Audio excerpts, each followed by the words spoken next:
নমস্কার সবাইকে, আমি চলে এসেছি আজকে আর একটা ব্লগ নিয়ে। আপনারা আমার স্যুপের ভিডিওটা শর্টে দেখেছেন। এখানে আমি আপনাদের পুরোপুরি দেখাবো কি করে আমি স্যুপটা বানিয়েছি। প্রথমে সবজিগুলোকে সব একে একে কেটে নিয়েছি ছোট ছোট করে, যাতে খুব তাড়াতাড়ি সেদ্ধ হয়ে যায় সবজিগুলো। এখানে আমি মোটামুটি সব ধরনেরই শীতকালীন সবজি নিয়েছি। আপনারা আরও কিছু সবজি এর মধ্যে অ্যাড করতে পারেন, যেটা আপনাদের ভালো লাগবে। আমি আমার পছন্দ মতো ঘরে যা ছিল সেইগুলো নিয়েছি। এর মধ্যে আমি পেঁয়াজ রসুন দুটোই দিয়েছি, আপনারা চাইলে নাও দিতে পারেন। আমার একটু ভালো লাগে, একটু টেস্ট আলাদা রকম লাগে, তাই আমি দিয়েছি, আপনারা নাও দিতে পারেন। তো স্যুপ বানাচ্ছি সন্ধ্যাবেলায়, একটুখানি খুব খেতে ইচ্ছা করছিল ঠান্ডার মধ্যে।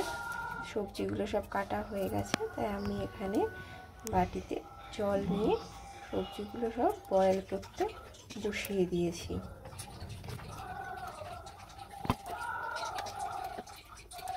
আর সবজিগুলো দেওয়ার পরে আমি এখানে আদাটা কুড়ে দিয়েছি কুড়নিতে, আর রসুনটাও কুড়নিতে কুড়ে দিয়েছি। আপনারা চাইলে একটু শিলনোড়ায় বা হামানদিস্তায় থেতো করে নিয়ে দিতে পারেন। খেতেটা হলে খুব সুন্দর লাগে, একটু আলাদা গন্ধ হয়।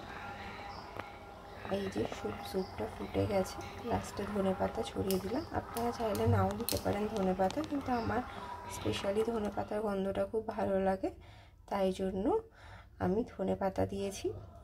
এইবার গরম গরম সার্ভ করে দিচ্ছি স্যুপটাকে। এটা খুব পুষ্টিকর, এটা খেলে আপনার আলাদা একটা এনার্জি ফিল হবে শীতকালে। আর এর মধ্যে আমি সামান্য একটুখানি বাটার দিয়ে দিচ্ছি। আপনারা চাইলে ঘিও দিতে পারেন, আবার কিছু নাও দিতে পারেন, কিন্তু বাটার একটু আলাদা টেস্ট আনে, তাই জন্য আমি এর মধ্যে একটুখানি বাটার অ্যাড করেছি।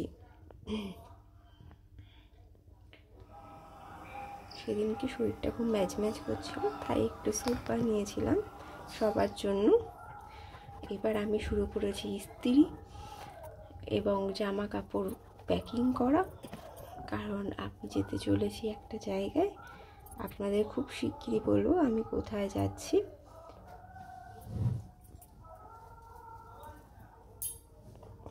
জামা কাপড়গুলো একটা একটা করে পাটে পাটে ভাঁজ করে নিচ্ছি।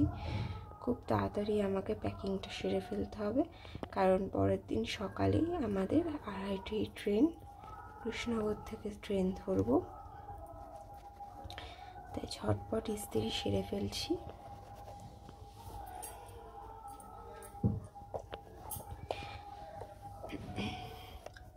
আমরা যেতে চলেছি কামাখ্যা মন্দির।